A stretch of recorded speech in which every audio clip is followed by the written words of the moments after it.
let's talk Star Trek 3, The Search for Spock. Well, I think when we discussed it during the podcast, I think the main issue is it kind of unstitched a lot of things from the previous film, Wrath of Khan, and it really didn't go anywhere. Ultimately, it kind of I just you could almost bypass this film and go straight on to the voyage home. I think obviously you'd have to figure out somehow how they got onto a Klingon starship, but was it really that necessary? I know they obviously wanted to resurrect Spock, etc. But oh my god, it was another kind of unnecessary episode. That's why I have it ranked 5th. Although I think it is a easier film and a more entertaining film to watch than the motion picture. The motion picture for me is a much more pure Star Trek story. Is it boring? Yes, but it really captures the spirit of the original series. I like The Search for Spock, but to your point, Paul, it's basically a 95-minute post-credits sequence for The Wrath of Khan. It doesn't stand on its own. Like, to watch it, it is, I think both of you would agree on this, it is the absolute last movie that you would ever want to show to anyone who's never seen a Trek movie before. It's a terrible way to introduce someone to Star Trek because it just doesn't stand on its own. It's entirely reliant on The Wrath of Khan. Now, that being said, I enjoy it. It's fun. It's got some really fun performances in it. But you have to watch it with Wrath of Khan. To watch it by itself is a waste. Yeah.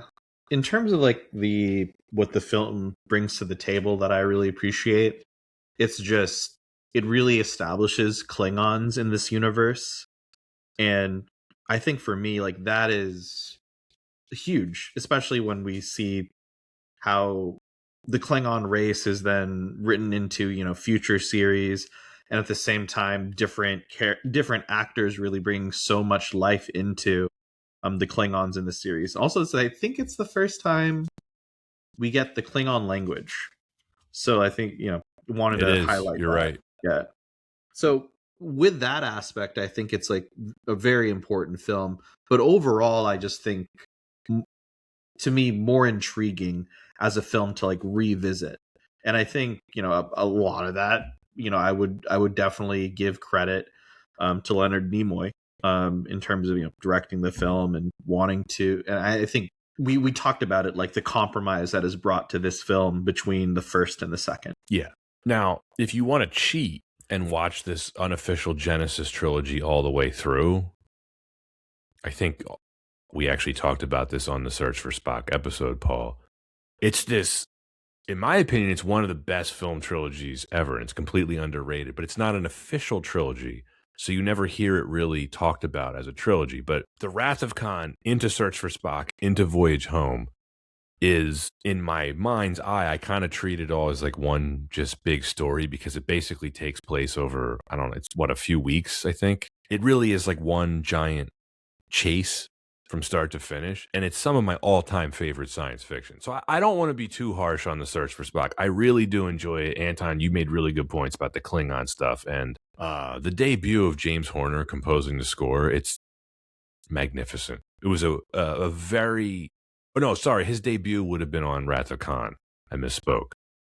But a totally worthy successor to what Goldsmith did on the motion picture. I mean, the music in these two films is phenomenal.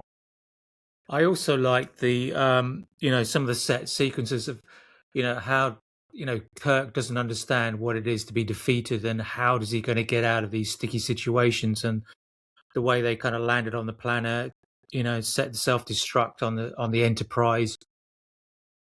Those things, obviously, if they didn't make Search for Spock, we wouldn't have had. And they're the things I really like, is how they're going to get out of this situation, and facing off a great adversity.